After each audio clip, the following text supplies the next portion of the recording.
Alors ici, nous sommes dans le palais de l'Athénée qui venait juste d'être terminé quand la conférence internationale s'est réunie. C'est un palais du début du XIXe siècle avec quelques tentatives de rappeler l'art antique. C'est un palais aussi qui a meublé dans le style tout à fait de la Genève bourgeoise du XIXe siècle. Donc c'est vraiment l'intérieur bourgeois, un petit peu à l'image même des membres du comité qui, eux, appartenaient à la bonne bourgeoisie de Genève.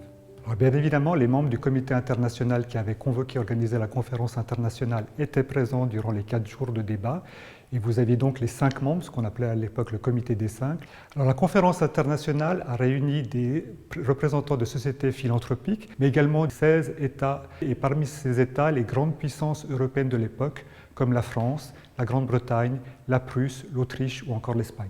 Alors, la conférence a abordé les 2 points du souvenir de Solferino, à savoir la question de la création dans chaque pays de sociétés de secours. En effet, les résolutions jettent les bases des futurs statuts de sociétés de secours qui vont devenir les sociétés de la Croix-Rouge et du Croissant-Rouge.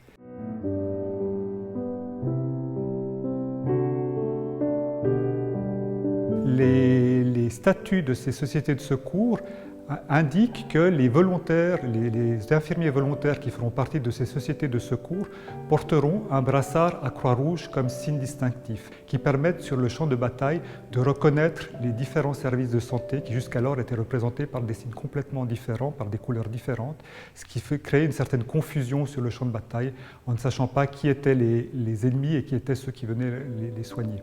Et un 3e point s'est rajouté à l'ordre du jour, un point que Dunant lui-même avait souhaité voir discuter, qui est celui de la neutralisation des blessés, mais également du personnel qui venait les soigner, ainsi que des hôpitaux et des ambulances.